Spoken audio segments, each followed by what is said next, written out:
This week on the Frontiers of Medicine. He blew his hand off with a firecracker. Now, go inside the operating room as doctors perform the first hand transplant on American soil. Crohn's disease. This painful and debilitating bowel disorder has no known cure. But thanks to a new medication, relief may be in sight.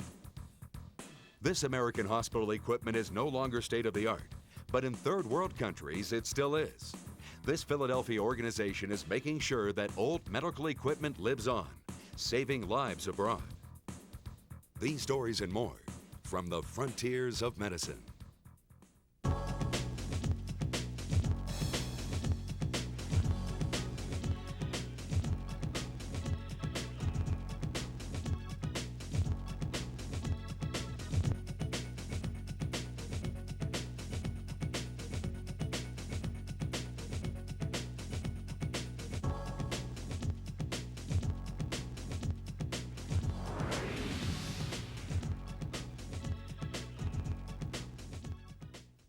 Funding for this program is provided by the Medtronic Foundation, celebrating Medtronic's 50 years of pioneering therapies that restore health, extend life, and alleviate pain.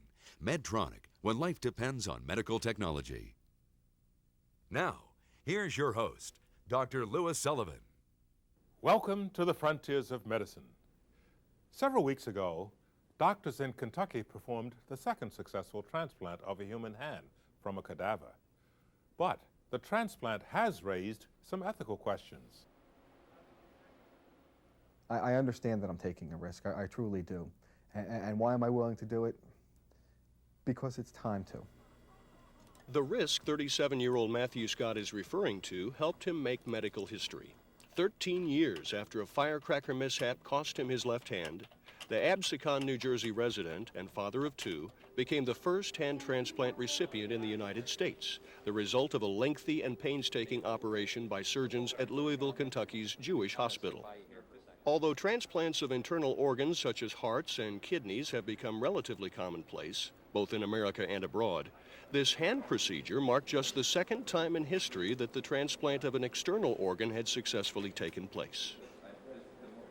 The operation prompted ethical concerns from the medical community because it stemmed from quality of life issues rather than from the need for a life-saving procedure.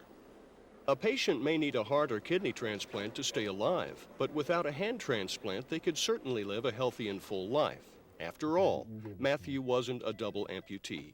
He was able to dress, feed, and even write without assistance. And some argued whether giving a patient a new hand was worth a lifetime of immunosuppressive drugs, leaving him susceptible to any number of other diseases. Doctors countered by giving him a lower dosage of the anti-rejection drugs medically necessary for transplant patients. But despite concerns, Matthew felt it was worth the risk, if not for himself, then for the advancement of medical science. He also wanted to end years of using a prosthetic hand he felt was inadequate. Is the function going to be there 100% like my right hand? No, it's not, and I know that. Is it going to be any different than what I have with the prosthesis? It may not be, but it might after I go out. Just hours after receiving the news that a hand was available from a brain-dead donor, Matthew rushed to Louisville, Kentucky, ready to undertake the challenge. But how much bone do I need to take on the donor? The more than 14-hour operation is a multi-stage process involving a large team of specialized surgeons. They begin the transplant by applying a special tourniquet on Matthew's arm, restricting the blood flow into the hand. Curved incisions are made on his skin to reveal the internal structures, and then the arm's soft tissue is dissected to locate the radius and ulna bones. Surgeons begin the hand attachment by connecting the radius bones with a metal T-plate and continue by fastening the ulna with a second plate on the lateral side. Next, doctors test the flexor tendons by pulling on each tendon individually to flex the finger and finish the task by stitching each end together.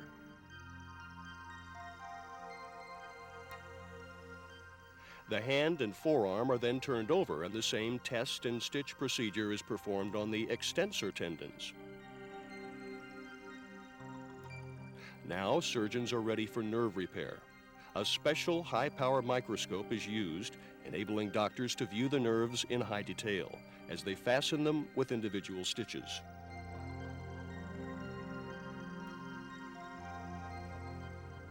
Following nerve repair, the hand's arteries are also adjoined with individual stitches, after which the hand is turned over and the veins are attached in the same manner. Once all of the attachments are complete, the tourniquet is released so that doctors can observe the hand as blood pumps through the arteries and turns pink with normal circulation. Surgeons complete the transplant by closing the skin. Despite the ethical concerns, the transplant is viewed as a medical triumph. Matthew is able to flex his wrist and curl his fingers less than a month after the operation, a sign that he will gain at least some function from his new limb. His doctors assessed his early progress at a press conference 2 weeks post-surgery. One of the concerns from many of my colleagues was what we would see and what we would anticipate with motion. And Matt's post-operative motion is exactly where we would expect it to be, and if anything, ahead of schedule. Everything seems to be going pretty well from a rejection and immunology point of view, where all the drug levels are where we want them to be. But Matthew must pay the price for his wish. It may take a year or more to sense any feeling in the hand, and he'll most likely never regain the precise function of his lost hand, making tasks like buttoning his shirt or picking up a small coin impossible. He'll also face a lifetime of anti-rejection drugs, which lower his immune system's ability to fight disease. That's assuming his body doesn't reject the transplant outright, a situation made more likely by his reduced dosage of immunosuppressive drugs. But to Matthew Scott, the situation is well in hand. I haven't had a wrist for 13 years. And having a wrist, I mean, finger motion is great, but having that wrist, my gosh, is that going to change my life in ways that I can't even imagine yet?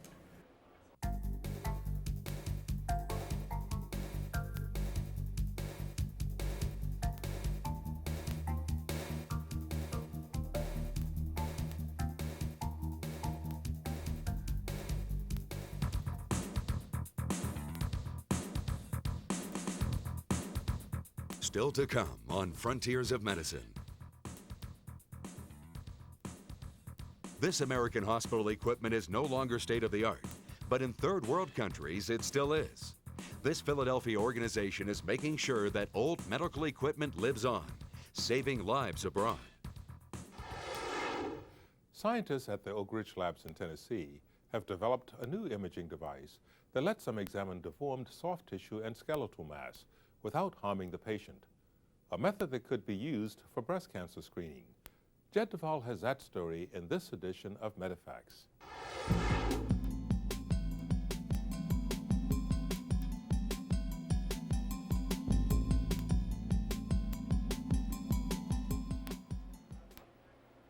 It may be hard to believe that these mice might be leading the charge in the battle against cancer, but scientists at the Oak Ridge National Laboratory in Tennessee believe just that.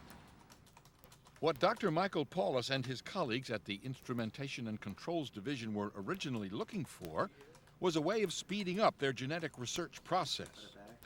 Much of the work we do involves removing or modifying a specific gene in the mouse and then studying it to see if anything interesting has happened.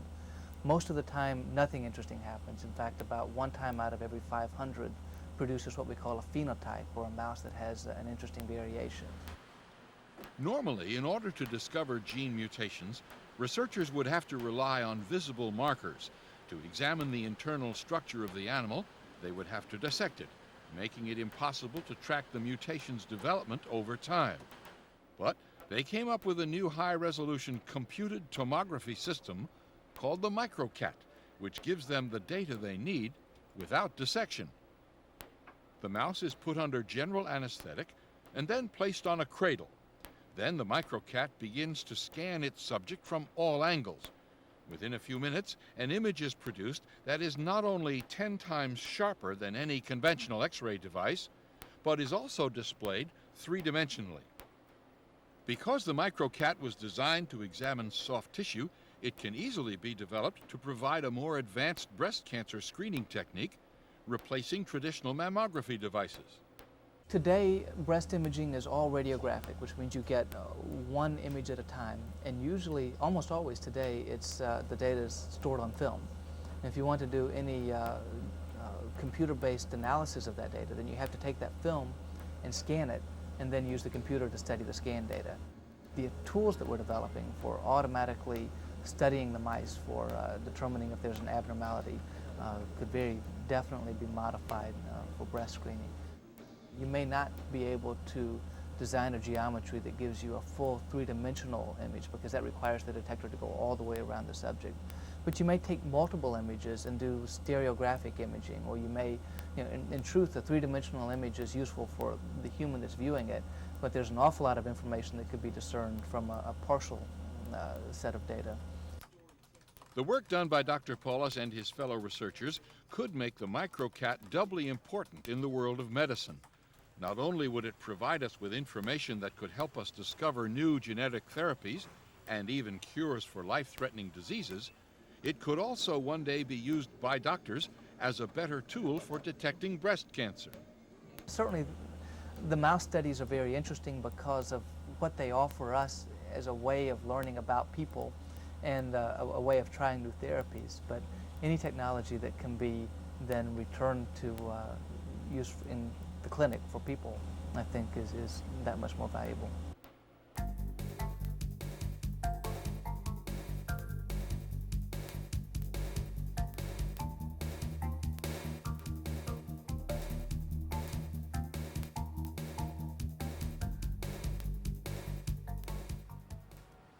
Crohn's disease currently affects approximately 200,000 people in the USA alone, and for those suffering from the condition, it can be the source of excruciating pain. Although the cause of the disease is unknown, a new drug called ISIS 2302 appears to stop the symptoms before they ever occur. Liam Youngsworth is just one of thousands of people affected by the chronic inflammatory bowel disease. Once it begins, it tends to be a recurrent condition. A lot of people with Crohn's are teased. When they go traveling, they don't go traveling by city to city. They go traveling from bathroom to bathroom, and the biggest problems are diarrhea, stomach cramps. Some have constipation. There are not only cramps from your stomach from all the medications you take, but you also have spasms in your intestine. Dr. Bruce Yankerston, head of an independent research team at the University of Alberta in Canada, has spent a year treating patients with Crohn's disease using ISIS 2302. The results to date have been very promising, and we've had a number of patients that have responded very favorably to the drug. And one of the more important aspects of this therapy is that of the patients that have received the drug, we have not identified any serious side effects or complications of the medication. Liam was one of the patients who took part in the trials and noticed some positive changes. I had more energy. I got to eat a lot of foods that I wasn't supposed to eat. ISIS, the pharmaceutical company that developed this new drug, believes that the success of the trials was due to the new approach they have adopted for fighting diseases such as Crohn's. And this could be only the beginning. We will have a technology that will allow us to design drugs that are much more specific and therefore safer and therefore can work in diseases where we have drugs that do not work today. The new drugs being developed at ISIS are known as antisense drugs. They have the potential to target more selectively and, as a result, be more effective and less toxic than traditional drugs. The technology works at the genetic level to interrupt the process by which disease-causing proteins are produced, even before a protein is formed. They are effectively one step ahead of traditional drug treatments, which are designed to interact with the protein molecules after the disease-causing protein's formation. ISIS 2302 would stop the Crohn's inflammation earlier rather than later. We've shown that in patients that are refractory to standard agents in this disease have therapeutic responses to ISIS 2302 injected systemically. So we've gone away from from a local injection into the site of disease to a drug that's systemically injected into a vein and shown that the drug has therapeutic utility. If the results of the clinical trials in Canada are anything to go by, ISIS 2302 could make a big difference to Crohn's disease sufferers. They have improvement in well-being, their energy levels improve, pain is diminished because many of these people have severe abdominal pain. The pain dissipates, they're able to sleep nights, they're able to eat regular food, they're able to gain weight, their energy level improves. Between 5,000 and 10,000 new cases of Crohn's disease are reported in the USA each year. About 70% of these cases will require surgery in their lifetime, and 55% of them within the first 10 years of their diagnosis. The scientists at ISIS believe that if the success of the clinical trials continues, ISIS 2302 could be presented for FDA approval toward the end of this year, and these statistics might become a thing of the past. How much is it?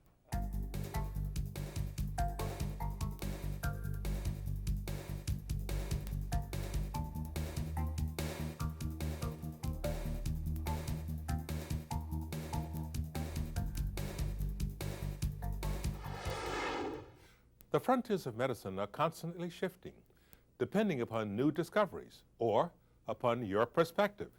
Case in point, while medical equipment often becomes outdated in America, it still can be an improvement on the equipment used in third world countries. A Philadelphia group is making sure that the old American equipment gets a new lease on life abroad. It's hard to imagine, with all the developments in medicine we've made over the last 20 years, that people still die from appendectomies. It's hard to believe that some children still die from simple diseases for which the cure has long since been discovered. It's hard to accept that there are trained doctors who can't do a thing. One Philadelphia businessman and his wife refused to accept these things. When they saw them firsthand, they decided to act. Jeff and Linda Gloss visited the former Soviet Union in 1990, when Jeff was the chairman of the Deborah Heart and Lung Institute. While there, they saw the condition of a rapidly declining medical system. It was astounding. They were in the 1930s, comparable to the 1930s healthcare in America. While the Glosses toured facilities, they were constantly appalled by the conditions. Hospitals were literally falling down. Equipment was out of date and not working. Patients were crowded into rooms and halls, and conditions were less than sterile. I wouldn't want to send my dog to that hospital if he or she were injured. It was understaffed, under-equipped. The walls were deteriorating. The floors were dirty. It was just a sorry sight. Coverage as well. When the Glosses returned from their trip, they began to think about how they might be able to improve the situation. They analyzed the problems facing the healthcare system in the Soviet Union to determine what assistance was needed. After further investigation, they decided that the problem was not with the doctors or caregivers. It was with facilities and supply. The physicians and the healthcare providers in those institutions were well trained. They had been trained in a relatively modern Western-style university or medical school in their country, but then they were sent out to these garages, if you will, and told to practice medicine. Anything else? Because the Glosses both had worked in the medical industry, they were very familiar with the U.S. healthcare system and the management of hospitals. They saw a possible solution. U.S. hospitals turn their equipment over every 2 to 3 years to update their facilities to the most current technology. Oftentimes, this equipment finds its way to a dumpster, rather than somewhere it might benefit someone. Though this seems wasteful, it guarantees Americans receive the best possible care. Before CareLift, hospitals simply had no cost-effective way to dispose of this equipment short of pitching it. They wouldn't donate them to anybody because nobody would take them here in the United States. No other hospital would take somebody's cast-offs. What they would do is just dispose of them and throw them into the landfills. In 1992, with $500,000 of their own money, Jeff and Linda started the nonprofit organization CareLift International. they began harvesting surplus and cast-off medical supplies and equipment from local Philadelphia and New Jersey hospitals. Almost immediately, CareLift was met with enthusiasm from hospital management. Who would want to argue to spend a lot of money, throw the things in the ground, and not help anybody overseas? It just doesn't make sense. This is a real solution to a real-life problem, and it's a 21st century idea. Since their first donation from the New Jersey Hospital Association in 1991, the Glosses have grown CareLift International into a network of over 300 hospitals, corporations, manufacturers, and individual doctors who support the organization's effort. Donations range from bedpans to MRI machines, with many of the equipment manufacturers providing in-kind services. In the past 7 years, they distributed over $21 million of aid and supplies to 18 different countries in Eastern Europe and Africa. CareLift, however, isn't a relief organization. One of the most important aspects of CareLift is that we try to promote self-sufficiency in all our programs. We want to make sure that not only do we donate the most valuable resources, these medical equipment and supplies, but we want to train all the physicians and the clinicians and the health professionals in medical education so that they can begin training their doctors and really become self-sufficient in what they're doing. CareLift makes trips to every potential location before it sends any shipment of supplies or equipment. The purpose of these assessments is to work with the local healthcare providers in establishing the needs of the area.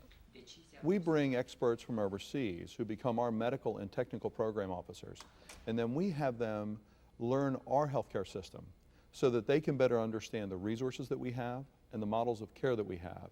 The United States is very unique in that with the private practice of medicine and the delivery of care, we have many models to study and for them to understand and learn in changing their system. So it's a good place to learn these models.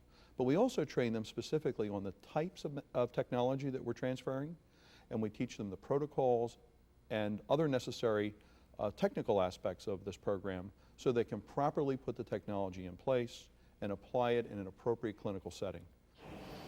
After the assessment process is complete, CareLift then sets out soliciting donations of equipment and supplies based on the established needs. Once the equipment has been donated, it's taken to their operations facility in Northeast Philadelphia. At the operations facility, equipment is checked by CareLift's technicians to ensure that it's working properly. After all the equipment and supplies have been checked, they are loaded into a shipping container and are on their way to the recipient country. Once the container arrives at its final destination, it is met by CareLift personnel who assemble it and again check for proper function. CareLift workers spend a significant time training the hospital staff on proper use of the donated equipment. The whole process, from the assessment to the final training, takes months. However, the results last a lifetime. You do get to a point in your life when you do a reflection and you look at it closely and say, what did I do? You know, what did I buy? What, you know, is that the value to me? And I think giving back to society and giving back to the world is something that really makes us motivated to continue with the rest of our life, and it's very gratifying doing that.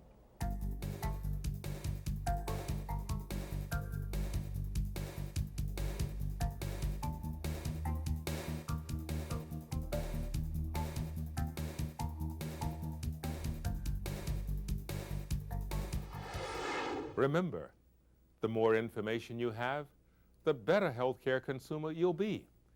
A good place to start, our website, which has information about the stories covered by Frontiers of Medicine and how to find other health information.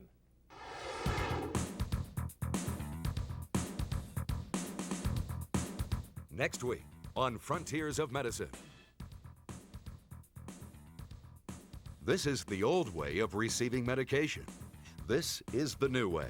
Inhalers, potato vaccines, powders.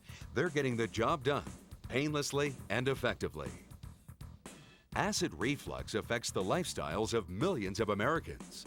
But a new procedure is helping heartburn victims kick the antacid blues.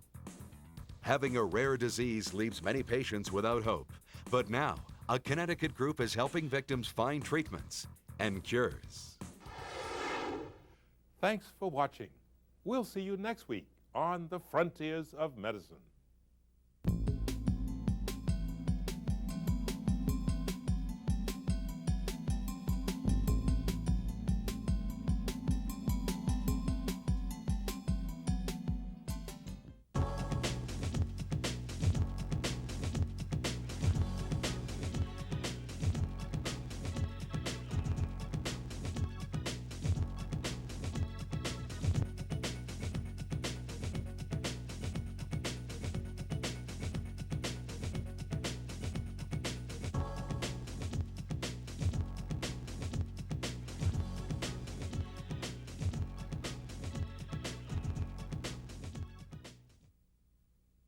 Funding for this program is provided by the Medtronic Foundation, celebrating Medtronic's 50 years of pioneering therapies that restore health, extend life, and alleviate pain.